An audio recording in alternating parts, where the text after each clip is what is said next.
Many of you are curious on what the 352nd most common word is. And I will get into that later in the presentation. Keep waiting. Now, if I gave each one of you this cube, and this cube was scrambled, and I asked you to answer in a complete sentence, I would get one of two responses. One very common, no, I can't, and another very rare, no, I can't yet. Yet, that one word. Today, I'm hoping to share how this word holds so much power and how it can help you. Hi, my name is Anthony Pinero, and I'm a senior at Valencia High School. Now, the first aspect yet has transformed my life is hobbies. Now, please raise your hand if you've ever had a hobby before. Should be everyone, that's good. Now, imagine you find a hobby, you fiddle around, just like this Rubik's Cube for a little bit, and then you think, how do I get better? And then, like everyone this age and this day and age, you go on youtube.com, the home of much learning. So you sit there, watch YouTube videos, and now, arguably the hardest part for me is internalizing the information. Have to go from solving the Rubik's Cube with the tutorial to pushing my laptop and not solving it with anything. And that's where my problem was. I couldn't solve it. I couldn't do it. I was expecting myself to go from 0 to 100 on a task I couldn't do at 10 years old. So what did I do? Recently in class, I had learned of this word, yet. That word I was told to have much power. Obviously, I didn't believe him because I was 10 and I had no clue what I was talking about.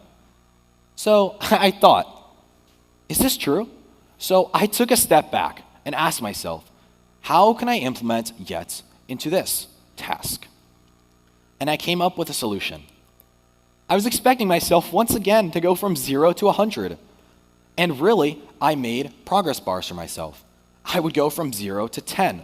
Whether that was solving the cross on the Rubik's Cube or doing any other task, I was expecting myself to do it 100% instead of doing it 0 to 10, 10 to 20, 20 to 30, etc. Now, as I solve the cross here, like this, I didn't learn it by watching the tutorial, shoving it, and doing it from scratch. I learned it from getting to 0 to 10, saying, I can't do this yet, and that's when I knew I'd hit my wall. That's when I knew that I couldn't learn anymore. So I referred back to the tutorial, which some people would say, no, why are you doing that? The whole point is to learn. No, I referred back to the tutorial so I could keep my motivation. I was losing motivation super fast because I wasn't able to solve the cube, and I was sitting there mindlessly. And the only reason I was able to learn was because I used the word yet. Now, another way that yet has transformed my life is through Boy Scouts. Very different, I know, but please hear me out. Between the summer of my freshman and sophomore year, I went on a trip called Philmont, hiking in the backcountry of New Mexico with my friends, having an absolute blast. There was just one problem with this. I was always tired. Every day was hard. From hiking 9 miles a day, doing X amount of activities, it was extremely hard. We would have to set up crew gear for our own, which means when we got to camp, we couldn't even relax. We have to set up other people's gear before our own.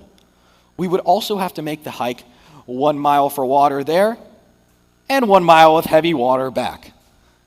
Not only this, but if you have a job, you know how hard it is to be up at 5:45 a.m., let alone be out hiking by 5:45 a.m., which is what we had to do.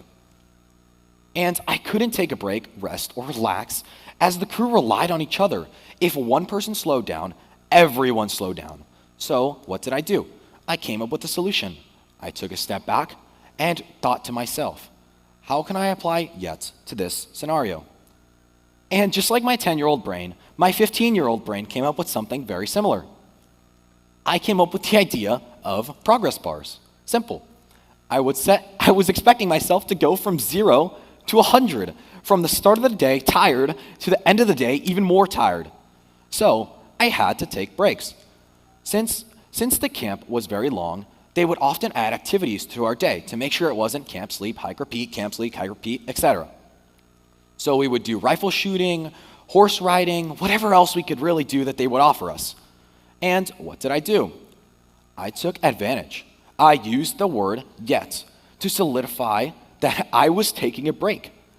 Now, during these activities, we would go from about 0 to a third of the way through. So I would say, hey, we're 33% of the way through. We haven't made it to the end, but this is a good time to stop for lunch. We're almost there. We're not there yet. And that served to myself as a motivation keeper. And it also churned a mindset of exhaustion to bliss. I realized where I truly was, with my friends in the middle of nowhere having a blast. And I was only able to look back positively on it then and now because I used the word yet to adapt to my circumstances. Another way where yet has impacted me is through the classroom. Like I mentioned earlier, I'm a Valencia High School senior, and I've taken 3 physics courses through my time at Valencia. During the first year, I found it very challenging. Imagine learning how this cube falls or how I walk right now. So I had a lot of trouble with that. I went into office hours, I did all the homework, did whatever I could, and nothing would work. The extra work, anything, nothing would work for me. So once again, like my 10 and 15-year-old self, I took a step back. I imagined, how can I use the word yet in this scenario? And I came up with a solution called the yet question. Now hopefully all of you are wondering what a yet question is because I made them up.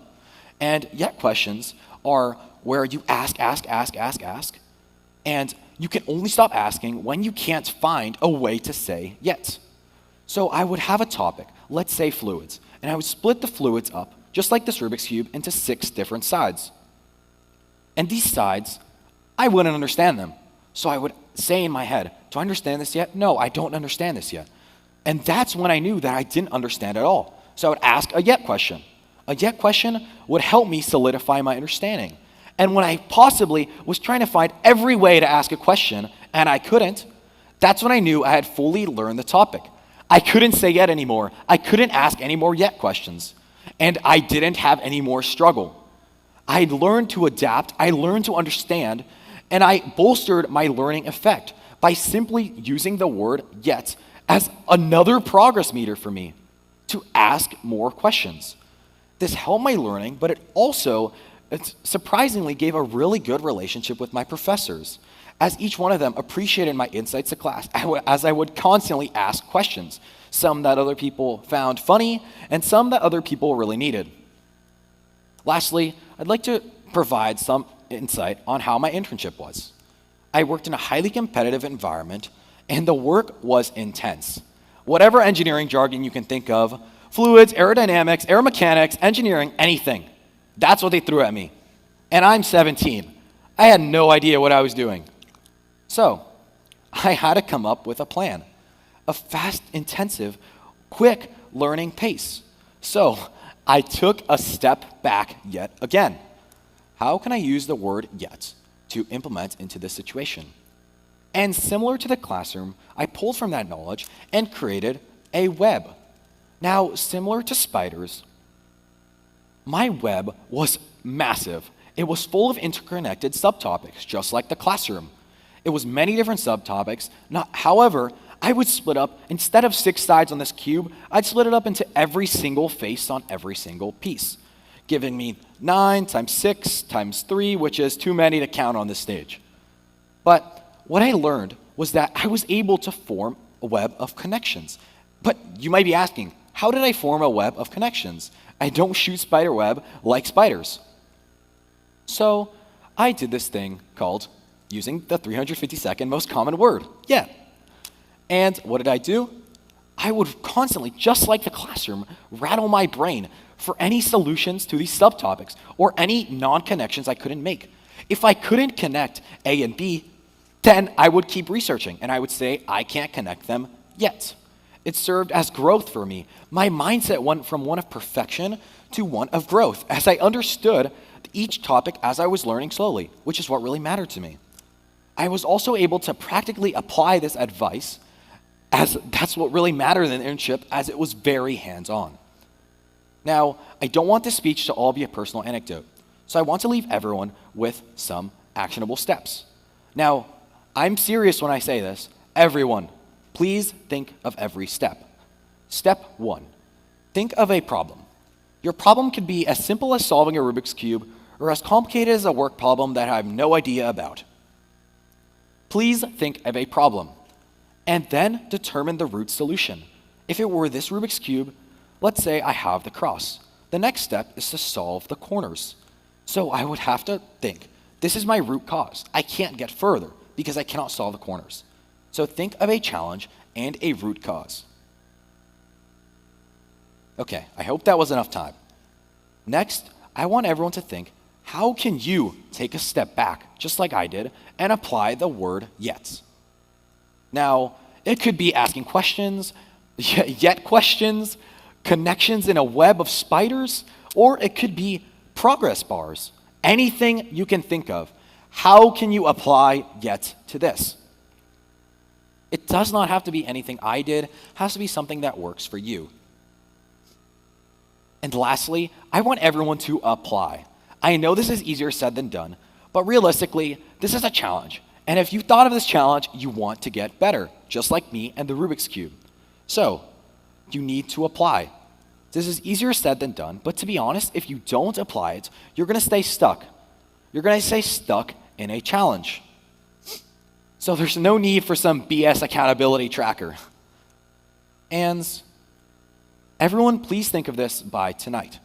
I know this is really short notice, but please think of something, as I guarantee you will improve at this challenge, as Yet has the power to improve so many aspects of life, whether it's making learning stronger, having better relationship with your friends, professors, or doing something as simple as keeping motivation for a task, just like a cube. And finally, please remember to always say yes, no matter where you are. Thank you.